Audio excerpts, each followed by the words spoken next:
أعوذ بالله من الشيطان الرجيم بسم الله الرحمن الرحیم. درس 22. حرف را تحقیق. حرف را در چند جای تحقیق خوانده می شود؟ در 4 جای را تحقیق خوانده می شود. یعنی حرف را در چند جای تحقیق یعنی باریک خوانده می شود. در 4 جای یا 4 حالت را تحقیق خوانده می شود. من الان از تجوید نو برای شما درس می فهمم ان شاء الله. تحقیق باریک خواندن یعنی با نوک زبان خواندن است. تحقیق باریک خواندن یعنی با نوک زبان خواندن است. اول اگر حرف را حرکتی کسره داشته باشد، اول وقتی که حرف را حرکتی کسره یعنی حرکت زیر داشته باشد، آن وقت را تحقیق خوانده می شود. رجال، رزقا، مریج. دوم اگر پیش از حرف را ساکن دار حرکتی کسره اصلی آید و بعدش حرف استعلا نباشد. حرکت کسره اصلی یعنی حرکت اصلی گفته حرکتی را میگن که از اول بود و دائما میسد، مثل ساکن لازم. ساکن لازم از اول بود تا آخر میسد و حرکت اصلی گفته اون حرکتی را میگن که از اول بود و دائما میماند. و حرکت عارضی گفته اون حرکتی را میگن که از اول نبود اما بعداً پیدا شد، مثل حرکتی که در همزه وصله مثال پیدا می شود که در وقت وصل با دیگر حرف حرکتش را می دهد، اما در وقت مقصد وقف که از همزه وصله مثال ما که شروع می کنیم، آن وقت همزه وصله چی می شود؟ حرکت عارضی خودش را می گیرد. حرکت اصلی گفته حرکت است که از اول بود دائما می ماند، اما حرکت عارضی گفته اون حرکت است که از اول نیست بعداً پیدا می شود. پس در اینجا گفته شده است که اگر پیش از حرف را ساکن دار حرکت کسره اصلی یعنی حرکت زیر اصلی آید و بعدش حرف استعلا نباشد، آن وقت را تحقیق خوانده می شود. در اینجا نگاه کنید، پیش از حرف را ساکن چیز حرفی است که حرکت کسره اصلی یعنی حرکت زیر اصلی دارد و بعد از حرف را حرف استعلا نیست. پس در اینجا چی می شود؟ را تحقیق خوانده می شود. فرعون، فردوس، اصبر. سوم اگر پیش از حرف را ساکن باشد و پیش از وی حرف یای ساکن آید. الان من یک چیز دیگر برای شما میفهمونم. در اینجا گفته شده است که اگر حرف را ساکن باشد و پیش از حرف را یا ساکن آید، آن وقت را تحقیق خوانده می شود. من نگاه کنید در اینجا در تجوید کهنه چی گفته شده است. سوم اگر حرف را در آخر کلمه با ساکن آید و پیش از خودش بودگی حرف لین باشد. در اینجا یعنی مقصد درست گفتگی هستند اما کاملتر نفهماندگی هستند. پس من الان برای شما میفهمونم که در اینجا لین گفته شده است. لین دو حرف است، یعنی حرف واو ساکن و یا ساکن. در اینجا نگفتن که مقصد در کدام حرف بعد از کدام حرف لین را ساکن آید که را تحقیق خوانده می شود. وقتی که حرف یا حرف لین شد بعدش را ساکن آمد، آن وقت را تحقیق خوانده می شود. یعنی فقط در وقتی که حرف یا حرف لین شد و بعدش را ساکن آمد، آن وقت را تحقیق خوانده می شود. اگر در اینجا مثال عوض یا واو بیاید، در اینجا واو چی می شود؟ حرف لین می شود. بعدش را ساکن آمد، در اونجا را تحقیق خوانده نمی شود بلکه تفخیم خوانده می شود. پس وقتی که حرف یا لین شد و بعد حرف لین یا ساکن آمد یعنی را ساکن آمد، آن وقت را تحقیق خوانده می شود. یعنی فقط در وقتی که حرف یا لین شد و بعدش را ساکن.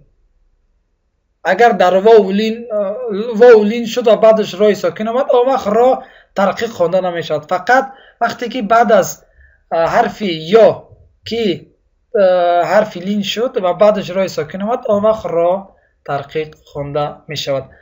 اما در اینجا خطا کردن و در اینجا گفتن که بعد از حرف لین، اما فقط در اینجا باید میگذاشتن که بعد از لینی یا، وقتی که یا حرف لین شد.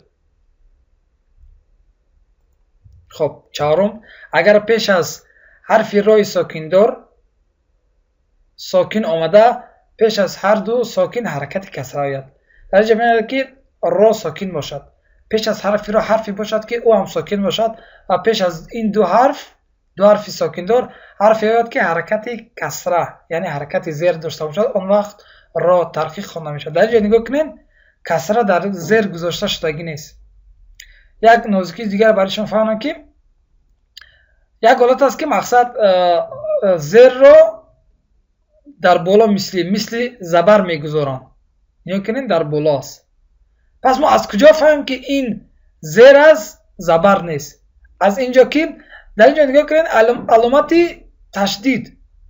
علامت تشدید وقتی که زبر یعنی در اینجا زبر بر این است، وقتی که امین حرکت در زیر تشدید گذاشته شدگی بود، پس اون وقت شما بفهمین که این حرکت زبر نیست، این حرکت زیر است. اگر امین حرکت در بالای علامت تشدید بگذارن، اون وقت این حرکت چی میشود؟ حرکت زبر. اما در اینجا نگاه کنین حرکت در زیر تشدید است، پس در اینجا چی است؟ این حرکت زیر است. پس امین حالت است که مقصد حرکت زیر رو در زیر نمیگذارن و در بالا میگذارن.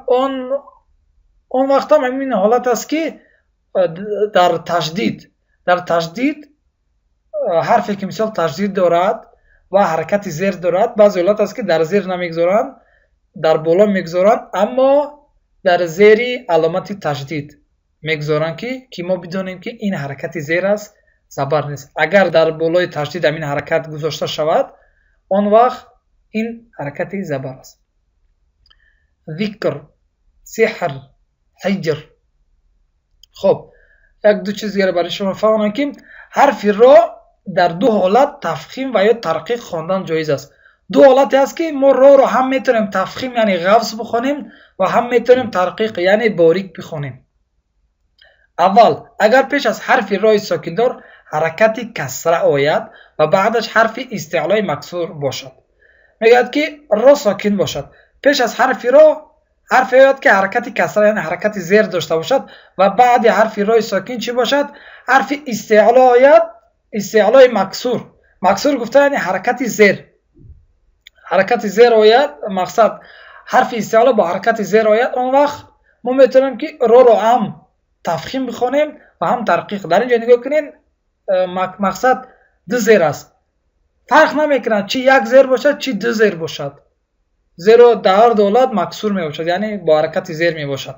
پس در اینجا ما میتونیم چی رو هم غوص بخونیم هم باریک. مثال کل فی رقین، در اینجا غوص خوندم، الان باریک میخونم کل فی رقین.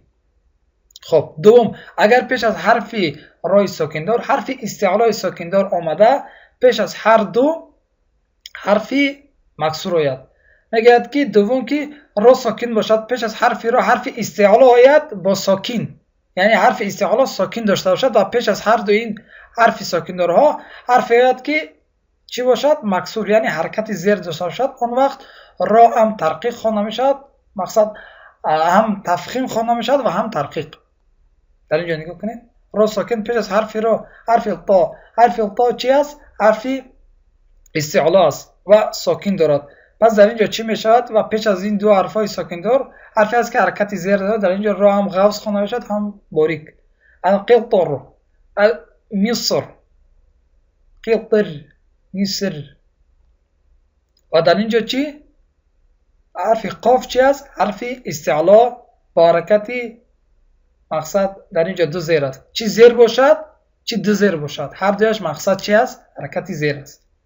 پس همین دو حالت بود که ما میتونیم را غوص بخونیم هم باریک. انشالله امیدوارم که درس رو فهمیده باشه. جزاک الله خیر و بارک الله فیکم. السلام علیکم و رحمت الله و برکاته.